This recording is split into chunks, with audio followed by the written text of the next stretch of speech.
So here we are, November 3rd, the pension, I'm going to read the whole title today, Pension Benefits Design and Funding Task Force. That's what we are. And we have a couple people with us by Zoom. And so let's get started. John, who is going to give us an update on that? With that? For the actuarial thing? Yeah. I think Chris can just give us a quick update on where we are with the actuaries, and then I'll give an update on the. On the legal? Okay, great. And Sarah and Corey, you can hear everything okay?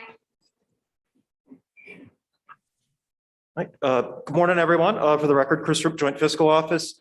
So yeah, I have been in conversation with the actuaries since we last met. They just completed the actuarial valuations, which we'll be discussing later today. They were just posted at the end of the day Friday. So they've been pretty busy doing that stuff. And my understanding is they have some GASB related reporting requirements that they still need to do for the state as well. But they request 4 is still in progress.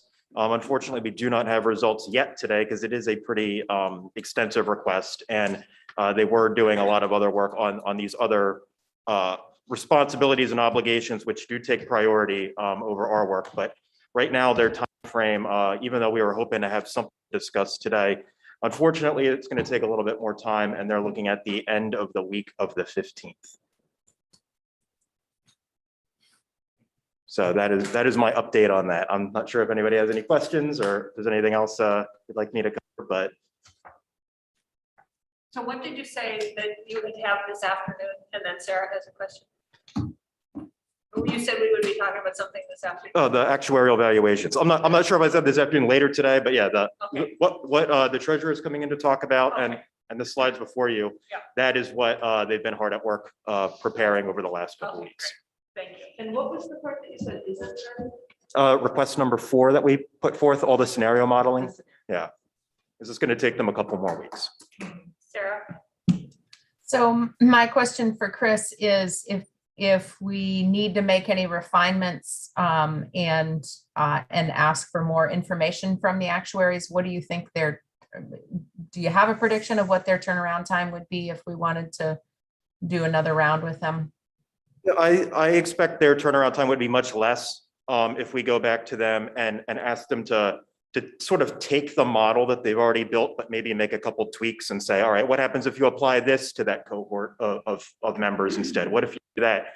I expect that will be easier for them to do. It will take less time.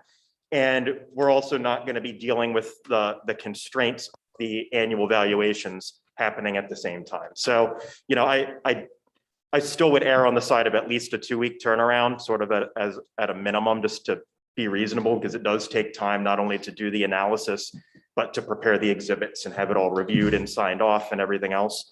But I expect it would be closer to 2 weeks rather than 6 weeks. You know, if we ask them to do something really, really complicated and something completely different from what we've asked to build their model around up to this point, that will obviously add time and cost. But if we're looking at just layering on some other changes or moving a couple levers without massively disrupting their model of their universe of people, that'll be a relatively easier thing for them to do, I think. Yeah. So I'm wondering that if we're not expecting those back until the end of the week of the 15th, we're not scheduled to meet then until December 1st. If maybe the week of the 15th, we cancel that meeting on the 17th and try and move it to Monday, the 22nd of November or Tuesday, the 23rd. So that way we can actually look at it and talk about it. And then if we need to make tweaks, we have time to send out that week.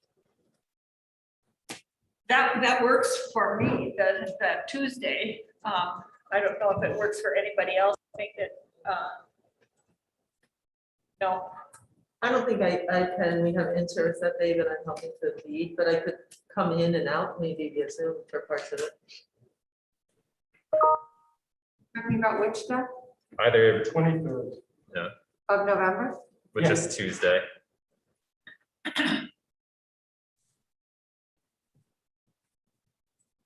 Molly, would the 22nd work for you? No, it's the same. Same. Okay. Yeah. How about the 25th? With leftovers? Are you cooking? Turkey coma. I'll make the mashed potato. I don't know, Okay. I don't know that I can do the 23rd, but I could do the 22nd. Can't do the 22nd. If everybody else can do the 22nd, So I'd say about it. I know, change it. I mean, I think that if everybody here, I can't do the 22nd. I could do the 23rd. and Corey, I can do either. Or maybe if they could get it to us on the 18th, then we move it to Friday, the 19th. I don't know if we have any wiggle room to get it a day. We can ask. I mean, if they get it the 18th, that means we have, very limited time to process it before Yeah. meeting. I'm not sure that'll be effective. I mean, That is a good point. It is useful to have a little bit of time to go through this I mean, stuff does it and get make, your head does it around make it. sense just to cancel that week and then just keep the first meeting in December? That'll give everybody a full week, give or take, to look at the report and and then. add- digest some of it And then if we need to add on again later. into it on that first meeting. Well, and there's also the possibility, like, we've been doing one a week, but there's the possibility of doubling up a week. If we could Yeah. do 2 days right next to each other or something, that might be helpful.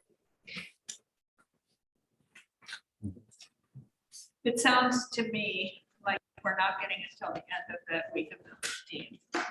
That it makes most sense to cancel the 17th unless somebody has other things that they think we can be productive around, and I'm not sure that's true. And to not meet that week or the week of the 22nd, and instead to meet the 1st, and then we have it scheduled again on the 9th and the 15th. And then if we need to, I mean, that'll put our report down the line, but I think that it's important that we do this right. So, Can you review that again, Jeanette? so my thought was that if we're gonna get it by the end of the week of the 19th, then we need time to process it, that we cancel the meeting on the 15th. And then we What about not, the one on the 10th? What about the one a week from now? There might be some things on the agenda that we want on there for the 10th this afternoon. Isn't it the ninth? We have a meeting on November 10th. on the Oh, 10th. We're talking November, right? Yeah. Oh, So sorry, yep. So I think that if we can, it might make sense to cancel that one too, unless we have other things to discuss, and we can talk about that now, Or we can wait. or we can wait till we do it. Agenda set. Yeah, let's. So let's think about the 15th canceling, not meeting the week of Thanksgiving. I think it's the 17th, Jeanette, that we're scheduled, not the 15th of So November. I was thinking of the week of the 15th, Yeah, not meeting Gotcha. meeting on the 1st. We're not canceling anything until this afternoon. We actually talk about agenda set. No. Yeah, but let's think about this, and then meeting on the 1st, the 9th, the 15th, those are all of December, and allowing us the flexibility to perhaps even twice one of those weeks. So can I just jump in with a concern about not meeting again after we get results, but not meeting until December? If, as Chris just said, it might take another 2 weeks for the actuaries to turn around, another round of questions for us. I worry that if we don't meet during that week of the 22nd, that we might find ourselves really pressed. And so I'm just wondering if it might be possible for us to find a half a day even on the 22nd or 23rd, if we could just have a shortened meeting, maybe not a full day. I vote for the 22nd. That's the Monday? So I'm in the air on the 22nd, and I don't think I can Zoom from an airplane, but is it possible that we could do a half day on the 23rd? 23rd would be better. I would be better from like 1 to 5, say. Something like that. On, Between. Either, I think I could more likely come to the later part of the day than the morning. anybody else? That's- I can make either day work at times, so. Kate, I can't do Tuesday, I'll be traveling. We have the whole week of school off that week. Oh, you'll be traveling on the 23rd? Yeah, I'll be on, yes.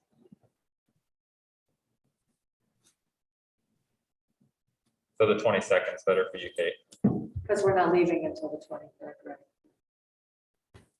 Sarah, traveling the 22nd.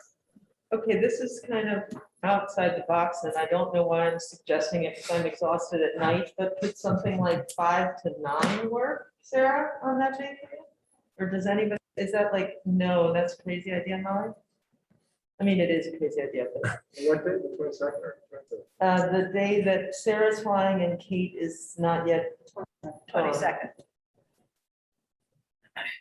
I mean, that's a nasty time of day to meet, but I'm putting it out there as the person who might perhaps be the least effective at that time. You're not driving here, right? Just so it's. Oh, that's true. I was thinking Zoom. You're right. I was thinking Zoom I for a half day for me. am having spent 18 months doing legislation by Zoom. I'm not sure it's very effective. I mean, I think that you don't get the real conversations and eye contact. But if everybody else wants to do it, I find it very hard to actually do it.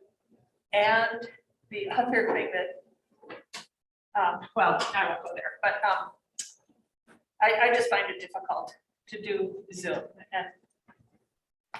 And I know we were talking that it wouldn't be a lot of turnaround, but what if if we can get the valuations on the 18th and have them all sent to us on the 18th? If Siegel can do that, then we take the whole day on Friday, but maybe the morning we all are looking through the information so we can process it before we discuss it, and then meet Friday afternoon on the 19th. Again, that depends on Siegel getting it to us on the 18th. there's also, I hate to, this is as crazy as Molly, but I hate to even say this, but there are 7 days in the week. We Putney people, we really bust out, don't we? Yeah, we're outside the box thinkers. I mean, there is Saturday and Sunday of either week. Which, I could do either the 20th or 21st. I could do the 20th, not the 23rd. and I I saw have- Sarah come up. I have a commitment that weekend. Oh. On my work schedule, but I'm realizing it in my head. Okay, Me we too. are, where are we? Well, I mean, it seems difficult to get everybody at a single meeting. So, What if we just look at the week, the first week of December, and see if there's a second day in that week? What about the 29th of November?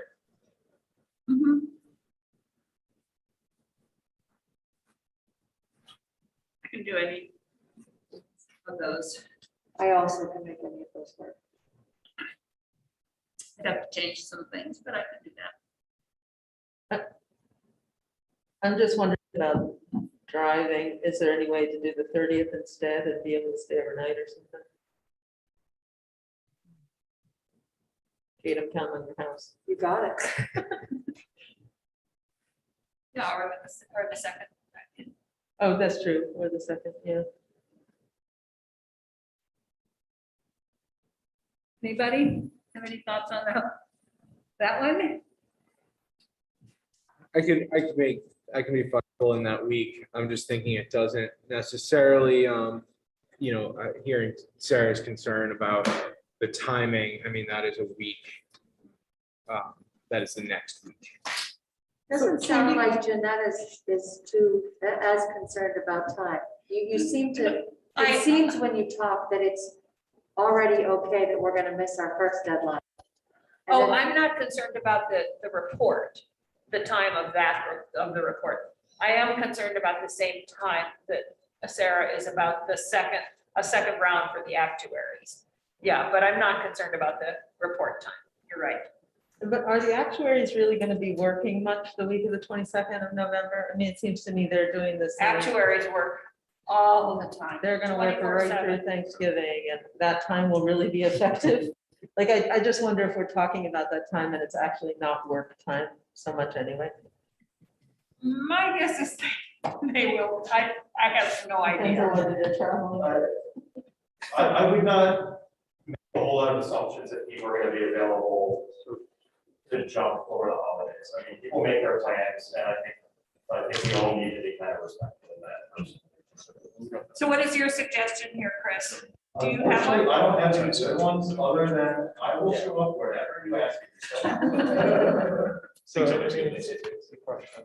Okay, so. I guess my bigger concern is just the, depending on when we get it, that's gonna be something we really want to digest and- Yeah. and talk about. So to have a good productive conversation, I don't think we should push it into one day.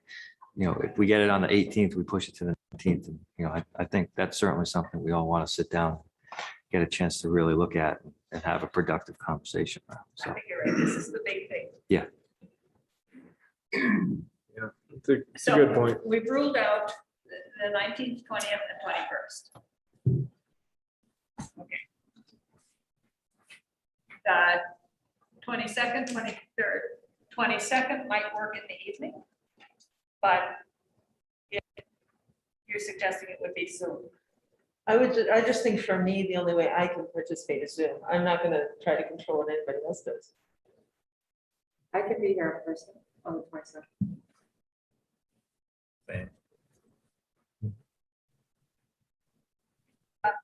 We will have to cancel SAC, but we'll have to SAC. But if that's the day that works. And I can be in person.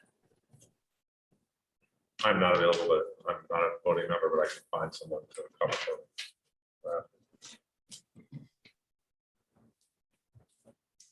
I could be available. Just the 22nd evening of the for Sarah and Cory? Yeah. For Sarah and Aaron. Are you there 5 the whole o'clock. day, Sarah? So the 22nd doesn't work for me, but I think it's really important that we try to have a conversation that week. So I will see if I can change my flight without incurring some huge change fee. And I'll see if I can get back for that. Are we talking about an evening, 5 o'clock, or are we talking 1 to 5? What were you thinking for timing on that? If you're available, I would think we should look at the day, just like we do our regular meetings. If you, I'll take the red eye the night before, and then I will sit and drink coffee all day with you all. when you fall over. Sounds miserable. Way to be honest. Well, I'm not sure how else. Yeah. Let's do it. I will make it work. What about a little bit later start? Yeah, I And we can go a little later? go till like 5, but Or, Yeah. I don't know, I'm just saying, that's what it kind of sounded like, that you were gonna be I'll better just in do the that. afternoon than the morning. If she does a red eye, she might want a little sleep in the morning, like if we just didn't start at 9, but maybe started at 10:30, 10 or 10:30, sure. Great. and we can stay later, and Dan has offered to make the mashed potatoes. Yeah. So. well, if we're here till 25th, we have a lot to talk about. And a lot of mashed potatoes. Ooh, okay, we can do that too. Okay, so does 10:30 on the 22nd till 4:30 or 5, depending on being a little later, work for people? That's, yes, yeah. The one just little thought is start even later and condense lunch or no? I'd be happy to start with it. Like Yeah. a working Actually, I have a lunch? meeting Oh, you do. that I would really like to go to. Okay. Which one did you? On the 22nd? Yes, I'm double booked. Now you're triple booked. Yeah. What time would you become more available? Noon. No. So let's bring our lunch. Noon? 22nd. Noon to Just 5:30. I'm gonna have to have somebody cover for me. Okay, that'll, you can do that though, right? Somebody will, I Peggy think or so. Mike, and we can, okay, thank you.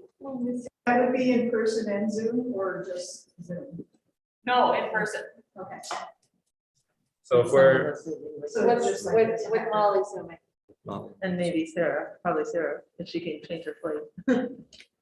and so if we're meeting on that Monday, then if that actuarial report comes in the week before, if we can all get that at the exact same time, so everyone's seeing it and has the same amount of time to look at it, that would be great, and then we'll be hopefully November prepared as 20th. possible. Because that still gives us only a couple days to Mhm. look at.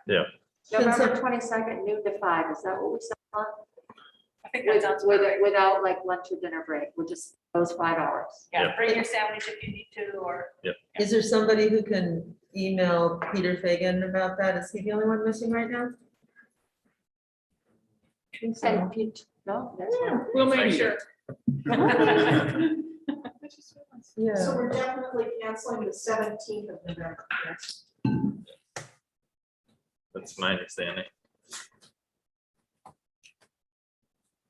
But not the 10th. We haven't talked about the 10th yet. Let's see if there's other stuff that we need to address before then.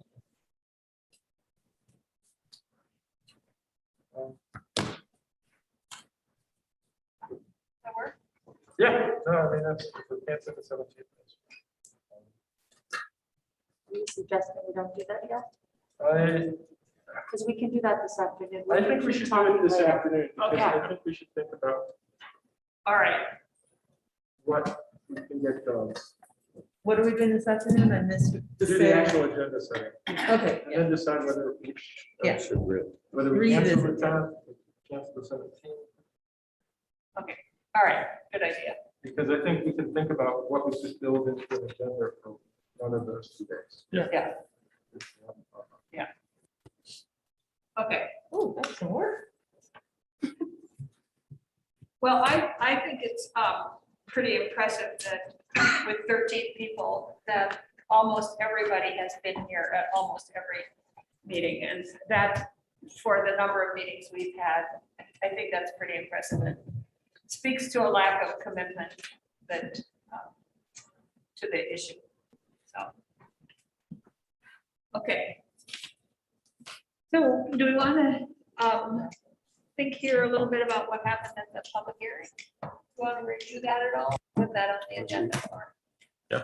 Right now, anybody have any thoughts? John, do you have? John, do we have update on legal? Oh, I'm sorry. Thank you. Sorry. No, There's my, It said 9:30, is it? Review. Okay. So our attorneys have provided us with an interim draft. They had several questions in it. One of the questions is they just wanted Vermont attorneys to review it because they're from Indianapolis. Tim Dugan from who's an assistant attorney general assigned to the treasurer's office, and legislative counsel Rebecca Watson, who just got back from maternity leave, will be reviewing the interim report. That has not occurred yet. They wanted updated attorney general opinions. Michael Clausen was kind enough to give me the one memorandum from the AG's office, and I provided that to Ice Miller. They also asked for the IRS determination letters, and Michael Clausen again was kind enough to give me the 2 letters with respect to that. They also had questions about retiree health coverage, and again, Michael Clausen was kind enough to be the resource if they do have questions with respect to that. The one thing we need to follow back up with them is if we have additional specific questions that we want them to look at with respect to what we're doing. And so I said I would follow up with them this week. Also, if we have any questions, about their report. And I think I have a couple legal questions of things that I think we might want more information on. So I indicate to them I would follow up with them this week. And so hopefully, at some point in the near future, I'll talk to them about presenting their report, and so people can have questions. Any questions? Oh, thanks. Okay. Thank you. No problem. I just, does it make sense to send just the preliminary report to everyone, just to Sure. We can do them that. reading it might spark some questions that. Sure. So I as we think go the through? best thing to do is I will send it at our first break today to everyone. And if people could just provide me if they have any questions, just to provide them. Mike and Dan and I have been sort of cheerleading this effort. So if you just send any questions to all three of us, we can discuss, whether they're appropriate legal questions or not, and get them to Ice Miller. Absolutely.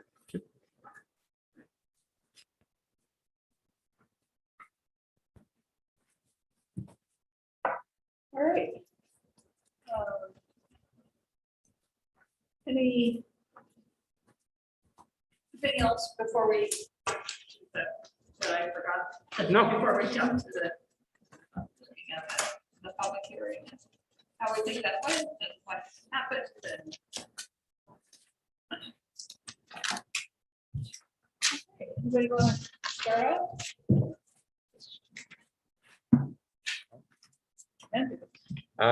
It was great to hear from different voices. There's clearly a variety of different stakeholders there.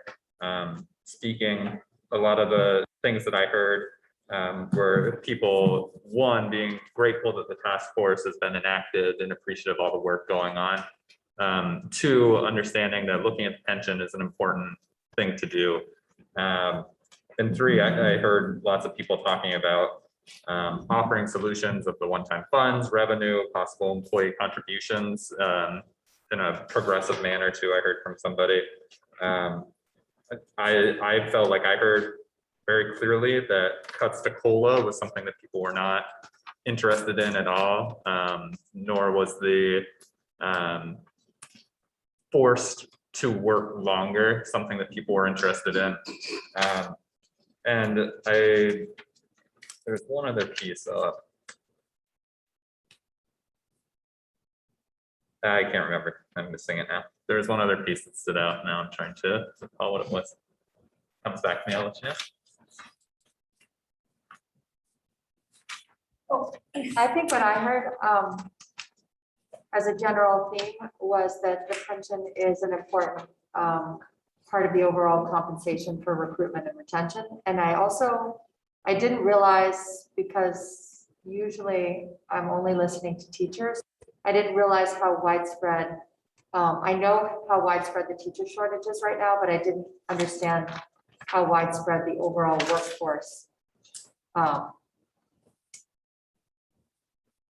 crisis is, that there aren't enough people to do the state jobs that we have.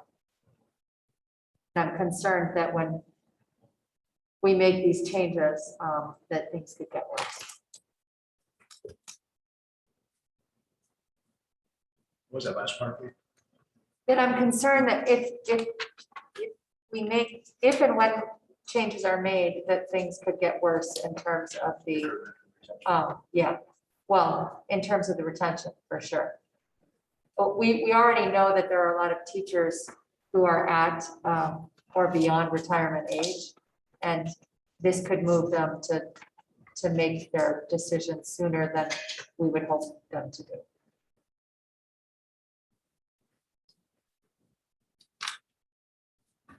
So, I think what Andrew already said this, but we've heard it outside of this task force as well, but working longer seems really, really be something that, and I get that. That's something that sort of intuitively I understand. To Kate's point, I think, this is something we've heard outside of the testimony too, but the testimony sort of resonated with me that just, the conversation itself can be distracting and damaging to, whether it's recruitment and retention. And I guess that goes both ways. I mean, I think it's important that we don't sort of extend the conversation for another year, but then if we don't sufficiently put us on a better track, then the conversation will happen in 3 years, 4 years, 5 years. So that's not a good outcome either. So that's something else that stood out to me. Just that resonated with me, I guess, when I heard. And, go ahead. So I'm just going to say, at the public hearing on Monday, and it's not that I'm trying to say this is about what's going on with me or my office and the people that I, people I work with and whatnot. But when I was at the public hearing sitting there, I was running on 2 hours of sleep because our field officers are covering the hospitals whenever somebody goes into the hospital. And we came off of 3 people in the hospital, and our office was responsible for doing the overnight. So at that point, I had 2 hours of sleep, and I was going back for another overnight after the hearing. And I was going to get another hour of sleep before I had to go to the hospital that night. And as I arrived at the hospital at like 10:50 p.m., I get there and it just shocked me. The first thing I heard from a fellow coworker at another office who traveled 2 hours to cover that person, they said, "Leona, I heard you guys at the hearing." And I was like, "What?" They're like, "No, we listened." And he was like, I'm so thankful that not just you, but everybody who is sitting and doing the work for the hearing, we're so appreciative because we are tired. We have people who are saying we're leaving, but it's nice to see that you guys are working on it and we can see that. And I'm gonna be honest, I was just like, I can't believe. They're like, "Yeah, we were watching it," because we want to hear what you guys are doing. We want to hear the comments, They're like, we sent in, they weren't able to, participate because, they're doing work. But they're like, we're sent in our testimony to that website. And I'm like, the things you wouldn't expect. They're tired, they're working the same, doing the overnights. We're, blah, blah, blah, because we're trying to help out the facilities that don't have enough workers. And, but it was just very impressive that people are listening and they're taking it in and they're logging into those YouTube streams and watching us, do the work. And so I just, I was very appreciative of the fact that people are watching, they're offering input, and they're listening and seeing us go through the steps and try to find an equitable solution. That's actually a perfect thing before what I was going to say, which is to ask a question. I know it was expressed at way back at the beginning that the last hearings were very challenging because it felt like the people who were speaking didn't have as much background understanding of the issue. And I just wondered, from those of you who were in the hearings in the spring compared to the hearings that we just had, like I personally felt like almost everyone who spoke had a really good understanding of the issue and had really done a lot of educating of themselves. Did you all feel that way? So I think Sarah and I were the 2 people that attended the last public hearings. So I would say generally I'd agree with that. And I think the tone is different for this hearing than the past one. I think there was a lot more anger during the first public hearing. But I think people understood the problem. I mean, a number of people frankly acknowledged that there was a problem, which I think in the first hearing was not the case. So that was good to hear. And I think, the testimony we've taken over the last many weeks and our discussions, I think, have helped people be educated about what the issues we are facing. So I think that was important. I really thought people were very cordial. I appreciated everybody that offered a potential solution because that's what we're looking for ultimately, are solutions. And so it was really good that so many people offered so many different solutions. I mean, and raised things. Some things we're probably not going to like, some things we are, but it was good to hear that because that did not come up in the first hearing. There was absolutely no one saying, oh, here's an idea or here's an idea. And Sarah may want to add to that. Yeah, I appreciate you bringing that up, John. I too was struck by the number of people who seem to have been able to tune into some of the task force meetings and probably also some of the update meetings that teachers and state employees have been doing sort of outside of the task force time. So I appreciate that people are able to get up to speed and understand a bit more the magnitude of the problem. It was also pretty noteworthy to see the balance between people who are not teachers and state employees and who came to this hearing. I was surprised because in the previous meeting, it was almost exclusively members, affected employees who came to the sessions back, the public hearing that we had back in the wintertime. I really did appreciate that people were offering ideas of how to move forward. And I have to admit that chairing a public hearing by Zoom requires a lot of focus and attention in the background for me. And so I wasn't able to take detailed notes in the way I would have liked to hear what, to have a record of what people were offering. Luckily, I can go back and watch it on YouTube and extract some more of those notes. But I guess the other thing that I would say is that I was surprised that there were so many people who registered and didn't show up to the meeting, show up to the hearing, and I'm not quite sure what to make of that. I had a second part to my sort of comment and question. Thanks to both of you. I appreciate hearing the feedback about the comparison. My second question was, I wondered whether part of that dynamic, I mean, a lot of it has to do with the education you both spoke to, and I wonder about the piece that we hadn't really offered a proposal yet. We had talked about different possibilities, but I think in the spring or winter there, there was a specific proposal people were reacting to. So it does make me think about how we might propose what we come up with in these meetings we're currently rescheduling in a time frame that would allow feedback again from the public before we totally finalize it. So I just kind of want to introduce that idea as we talk about an agenda this afternoon, as we think about agenda setting. Like, I don't want people to feel like that is the only time to be heard before we introduce a proposal and then they aren't able to be heard after. So that's what I'm kind of thinking about right now. I just sort of wonder, people react strongly when they're being told something as opposed to kind of an open door. That we're in an open door situation right now, but if we give a proposal, it's more of a closed door react to it situation. So I don't need to repeat myself. I'm starting, aren't I? So I guess I had a couple of things I wanted to highlight. One sort of being kind of a thematic comment that I took away, and then a couple of concrete suggestions that I wanted to reiterate. And the thematic being, there was someone who testified and talked about really what makes Vermont such a great place to live.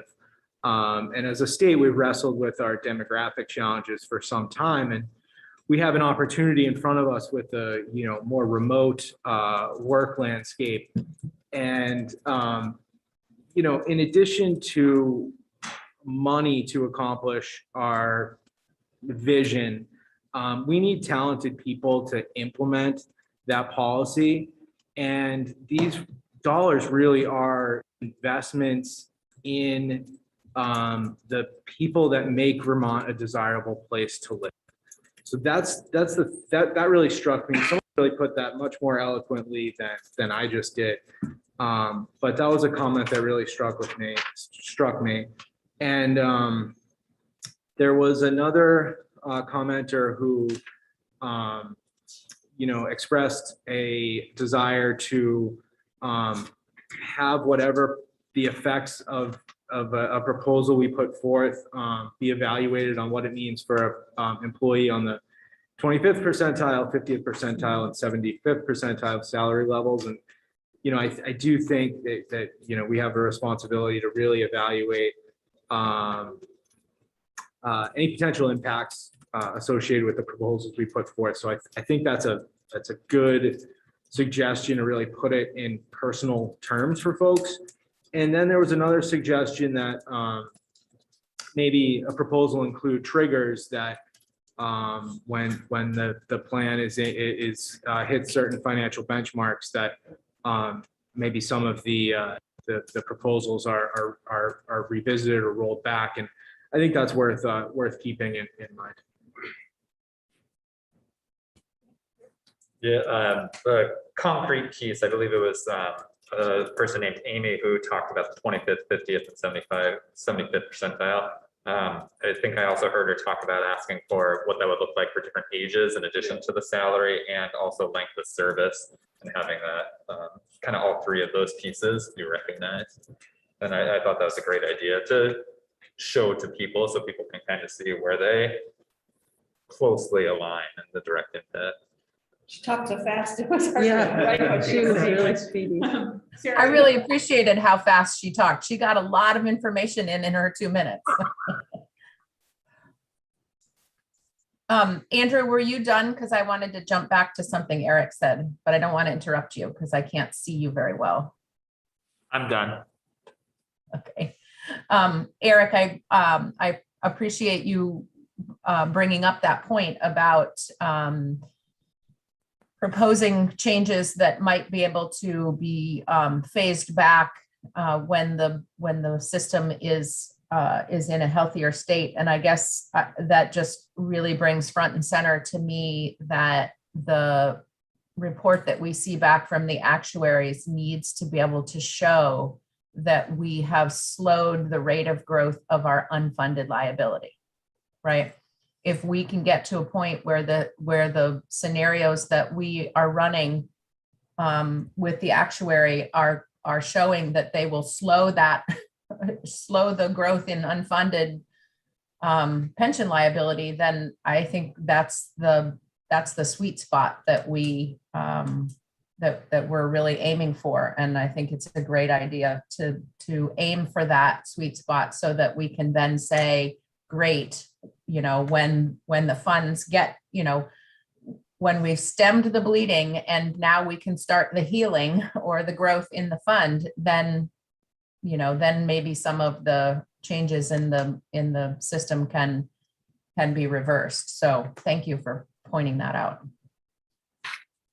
So one of the things that I picked up, I thought was with few exceptions, there was people weren't kind of stuck in a position of saying, no, no, no, no. And I think that was reflected in the attitude of people and the fact that they were bringing a lot of suggestions. So I was pleased about that.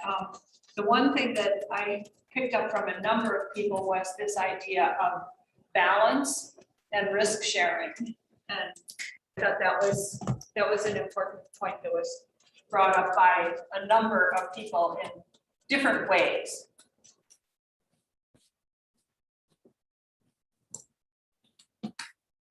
And one thing, I was searching on our pension task force website here and noticing that in addition to the people who spoke, there's also a whole bunch of testimony from people who weren't able to speak. And I haven't had the chance to read through that yet, but it looks like there's 31 pages of additional testimony to go through from people, which is great, that people are sending in those things. Is most of it from people who weren't there or follow up to people who were, do you know? Can you Just tell? a brief look, there are a couple people who were there, but the majority of what I'm seeing is from people that were not testifying, Good. which is great. Any other thoughts or? I had a question about this, like when we do a report, might we include either some sort of a summary of the themes from the hearing or actual written testimony that we've heard? Is there a way to include that in our report? I'm wondering, to show that we've heard and to show the importance of those voices. I'm not sure if you would put it in the report itself or if you would put it along, there might be a summary that we could, of the oral testimony that we could put on the webpage, and then these are on the webpage. So I'm not sure if you would put it in the actual report or if you would put it, you know, say that there was a public hearing and for the comments referred to and put a link. I'm not sure the best way of doing that. I think our attorneys would have a better sense of that, or maybe John, you do. How to capture that? Yeah, I mean, I don't know that if there's 31 pages of, Yeah, there's 31 pages and then, you know, It's just little catchphrases, like something I remember, I think it was a PSEA member who said, I just wrote it down because I thought it was just such a very clear statement. It's just like, you know, after working for over 30 years for the state, we should be able to retire with dignity and security. That's just something that stuck with me. And I was like, you know, yeah. I think the challenge of summarizing the testimony is that, you know, there are a lot of different viewpoints. I mean, Yeah. from, you know, the outlier of we should move to a 401k, you know, so how do we fairly summarize every single testimony? I think many of us would have different viewpoints on what they felt was important to capture from that hearing. Right. So, I mean, as I forget who said it, but we do have links to all the written testimony. And I think that, you know, we can think about how we want to summarize what happened, but it's going to be hard to fairly capture an hour and 6 minutes of public hearing. Yeah. At least that's what I have for my transcript of the hearing, so. and your notes are probably slightly different than mine. No, my notes are exactly right because. No, mine are right. I wrote down everything I the actually- right way. I actually use a transcriber, so. Oh. You got every word people said, even Yeah. Amy's feed, did it deal with it? Yeah. Oh, my God. I would love to read Amy's testimony again. So Well, it's an interesting thing because we have summarized all the other reports and we're back to that piece about the same way that demographics are more subjective. Like, what do you do with subjective data that is very important data nonetheless is kind of the question. So I would just leave that question out there dangling as we consider our final report, like how might we capture some of what we learned on Monday night? Yeah, I think that's a good point, Molly. Undoubtedly, it'll be a challenge to capture it, but in my capacity as a state employee, I hold public hearings, and you know, generally we try to capture the testimony and a responsiveness summary, you know, on key themes that were presented. So I think we should just kind of think about how we might want to do that. Well, if John used the transcriber and he has every word, we can just put a link to that. And then we don't have to interpret it at all. It's just there, Mm. right? Yeah, I mean, as a link, not in the report itself. But I don't know. Because I do, because there were some, I'm sure that we all took kind of different notes and different things hit us. There was one person who, and I don't remember at all who it was, but said, we have the worst pension system Yeah. in the entire nation. And yet it's a good recruiting tool. And I thought, wait. well, So I wouldn't want to summarize that in the report, put that in because. yeah, that raises, I mean, there were two pieces of misinformation that were in the hearing. That was one of them. I think NASRA presented us with data that showed where our pension was to other state pensions. While ours is not the best, it is not the worst. The other thing is one person, you know, criticized the management of the money and pointed the finger at the legislature. The legislature, while it funds the pensions, has absolutely nothing to do with managing the investments. That is VIC. So I mean, I think that's what people need. We have no responsibility over investment returns. Absolutely not. And this task force specifically is not supposed to do anything with respect to investment returns. And so I think that's another point that I thought was a piece of misinformation. It's like, you know, there was poor performance in the past. I mean, we have 1 year of good performance now, which is great. But I don't, you know, the legislature really has nothing to do with that aspect. Or with any of the actuarial assumptions. We don't touch those. I mean, the fact that you know, some of those were missed and have added to the unfunded liability is not a legislative prerogative.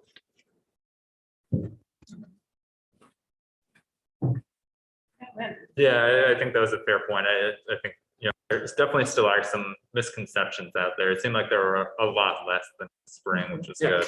I did hear from a couple of people in their testimony concerned about insolvency, which we're not close to. But that was just one of the things I captured. I think 2 or 3 different people mentioned insolvency, and I thought that was interesting. So getting that, trying to continue to help clear up any misunderstandings that people have out there over the next couple of months will be important.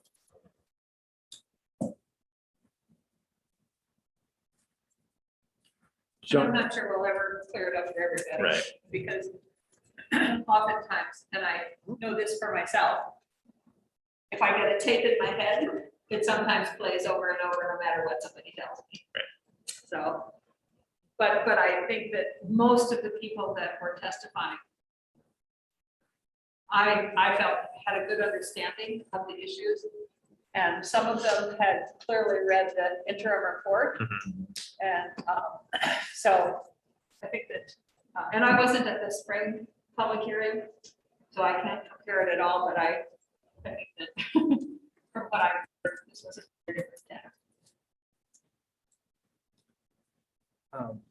I just want to point out one thing that I think it's a finer point. It's important. John, I don't disagree with your point broadly that, you know, the legislature's purview isn't over the actuarial assumptions, but policy that the legislature is responsible for can influence the experience of the plan.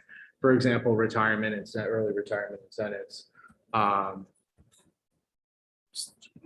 These conversations, as Michael Mike pointed out, around retirement, you know, they can have an influence on the financial position of the plan. So it's not, there are influences or but influences between policy and actuarial experience.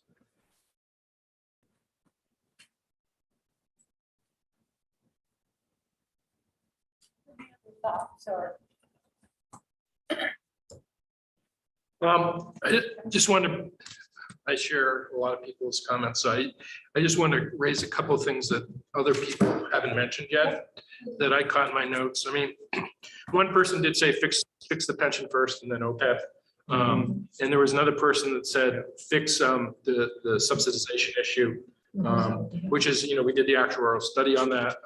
We have not re-looked at that, but somebody did raise that issue. I mentioned the 401k guy, but I think those are the only other things that I highlighted in my notes that no one has mentioned yet. I agree with everybody else's comments, but I just want to get those out there as well. I thought it was interesting that Michelle, the retired school administrator, I would like to read her testimony and see if there's something more in there. We had talked about what would happen if we didn't allow school boards, local school boards, to offer the incentives to retire for early retirement. And I think she kind of struck on that a little bit about what would happen to I don't know what I wrote down here, something about making higher local budgets and taxes because they aren't able to release the teachers who are at the top of the pay scale kind of thing. So I think when we talk about, when we look at our charge, and the charge is to think about what are the impacts of some of the changes that we make, I wonder about that. I think also the one school board member spoke to that a little bit. That was an interesting test. That might be an interesting one to return back to also. That was Al.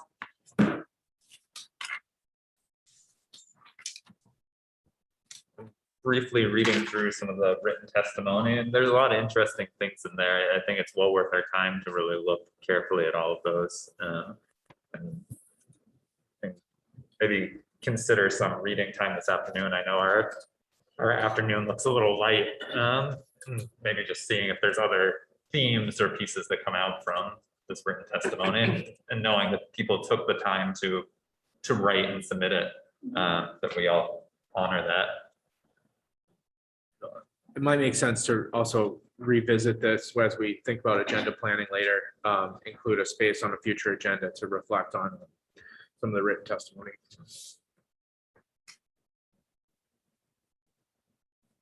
I do want to say one thing, John, you were talking about things that were inaccurate. I wanted to add to that. I thought the person who talked about the 401k made an assumption that public employee and private employee, I think he made some false assumptions about the connection between public and private employees, where he drew the connection that public employees need to just learn from what private employees have done. And I think that the systems are so vastly different, and that the negotiation of salaries and such are so vastly different, that that's not a fair comparison to make.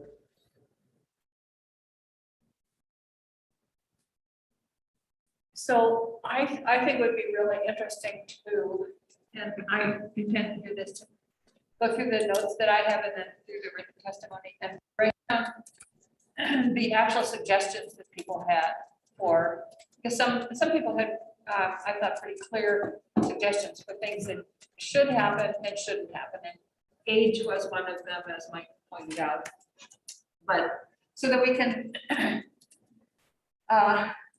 weigh those and look at those. And some of those may correspond to some of the scenarios that we've already sent to the actuaries, and just see where we are. And there may be something in there that's so outside the box and startling that we hadn't thought about, that I would like to make sure that we capture the actual suggestions that were made, not just the tenor of the hearing. So, and probably different people picked up different actual suggestions, but I think if we could do that, it would help us.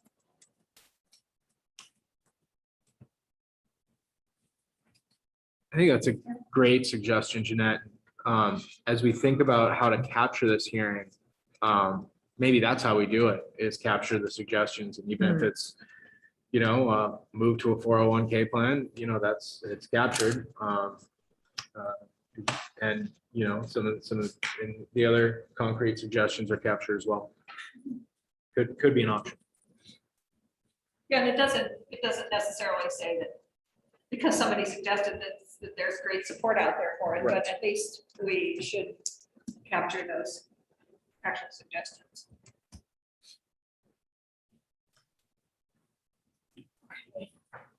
Anything else? Well, just one last, I'm just reading through all the written testimony right now. One of the things that came, one piece of testimony is that, and I'm gonna, part of the problem is that no one really explained the whole pension thing, and no one explained that it wasn't doing well. Not that it mattered, because I had to participate anyway. I feel like I was kept in the dark about it until last year when it was going to be taken away. And I think that's important because, one of my concerns is that, we did see bad investment performance, and I'm not sure how many people who had a pension were aware of some of those issues. And what can we do to ensure that everybody that has a pension is aware of how well it's doing? Because the more people that are aware of it, the more pressure that puts on, the retirement boards and VPIC and the legislature to ensure that problems are fixed as soon as possible.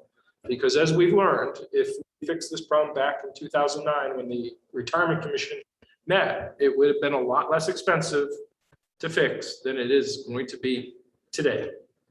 And so that's something to think about how we can make sure that people have information. Well, it's more than just a booklet. I mean, it's updating them on its performance. Yeah, no, but I mean, it's sort of like this in the Yeah. sense, right, that like when you become a state employee or a teacher, know that these things are part of your responsibility as well as your right. Isn't there something in Act 75 that actually says Yes. reports are supposed to be sent to every Yeah. current and every retired employee? And so, Yeah, no, I think we did that, and I mean, we have set up now, a special committee that's gonna be looking at pensions. Right. From the legislature, because I will admit, the way the legislature works, there is no committee that spends their entire time or even a large chunk of their time focused on pensions. Appropriations deal with it from a budgetary perspective.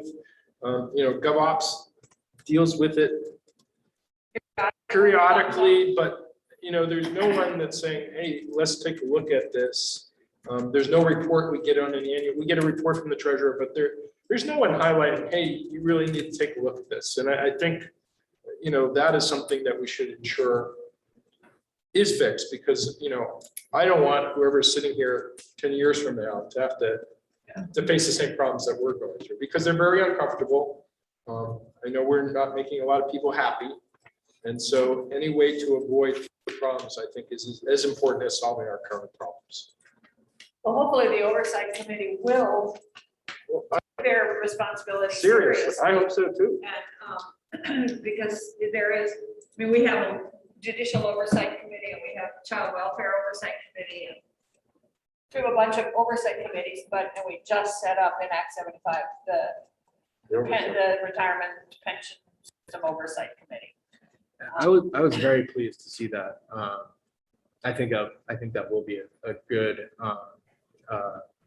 step forward, just that it's people are keeping better in touch with it on a consistent basis. Yeah. And then bring they don't have any authority to actually make any changes or do anything, but they will bring their recommendations and concerns to the legislature. That's the way oversight committees work. And just to clarify, didn't that change, like shorten the time frame? Because like in 2010, the actuary said, oh yeah, these plan changes will work, right? And the issue is that 11 years or 10 years went by before people really noticed what was going on. But doesn't the oversight committee have like a 3-year reporting window? I'm remembering that from the. No, that's different. that's different. The oversight Experience committee. study. So we moved the Oh, the experience experience study studies, from 5 to 3 okay. years. Okay, Which means, the actuaries will be looking at the actuarial assumptions more often than they have. so how is the experience studies, what's the interplay of the experience studies and the oversight committee? Well, the oversight committee is made up of legislators, and they're not going to be doing investment recommendations or anything like that. What they are going to do is focus on how is the system working? How are we in good health? Are we not in good health? They're going to take oversight committees generally meet 4 or 5 times over the non-legislative session. Okay. And then they focus on that issue. Chris, do you want to join us? They focus on that issue, and then when they see problems coming up, hey, we need to do our experience study every 2 years, Okay. they would bring any recommendations to the legislature. Okay. That's the experience study is an actuarial exercise. And If I may, Senator, Chris Roop, JFO, the only thing I would add, based on sort of the debate that happened in the last session around Act 75 was the timing of when all these reports come out typically falls when the legislature is not in session. So when a annual valuation lands at the end of October and the legislature is not here, you can't just assume that 180 people are going to pay a whole lot of attention to it in the off session. And there's sort of an old saying out there that if everybody's responsible, nobody's responsible. And I think having the legislature, whenever they created that, I think some of the intent was to have a small dedicated group of legislators who would be focused on reviewing these reports as they come out and really understanding, and those are recognized by their colleagues in each chamber as sort of subject matter experts who look under the hood every year whenever these valuation reports come out in the off session and can then speak about what's going on whenever their colleagues are back in the building in January. And oversight committees take a lot of testimony from the affected parties, whether, in this case, it would be employees, taxpayers. I know employees are also taxpayers. They would take a lot of testimony around the impact of the reports and other things other than just the report, but they are the subject matters. Yeah, if I could just add to Molly's question, I mean, I view the oversight committee as Chris said, a small group of, dedicated legislators, really keeping the finger on the pulse. But the experience reviews are the purview of the Board of Trustees for the respective retirement systems. And those boards would work with the actuary to review the experience of the plans and adjust the assumptions if they need adjustment. If I was on the oversight committee, I would make sure that those three boards come in and testify and report and say how they're doing it. Make sure VPIC comes in and hear from, so, yeah. I'm sure that, not that I'm gonna be on there, no. No, I think that's a But I very think- fair expectation. But they will hear from everybody. Yeah, no, the Act 75 requires VPIC and the two boards to report by December 1st Of each year to the to the oversight. oversight committee. Yeah.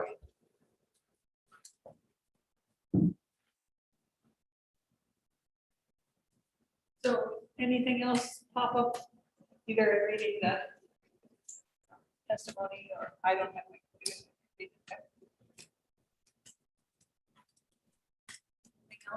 My apologies, folks. I'm going to have to sign off now because I have an obligation that I have to report to here at the conference. I look forward to tuning in to the YouTube later so that I can see Treasurer Pierce's presentation of the valuation study. So have a wonderful day and let me know what you decide about next week's meeting. Okay, thank you, Sarah.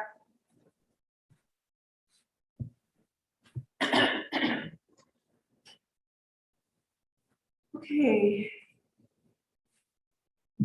Anybody else, any observations about the public hearing or anything else right now? Or written testimony, I guess we don't all have the ability to read now, so we should. So we're a bit ahead of ourselves here. We have Treasurer Pierce test scheduled for 11 o'clock. If it makes sense, we could take a break now and take a break until close to 11, which would give us a chance to have a break and also read the favorite testimony if we so choose. Is that okay?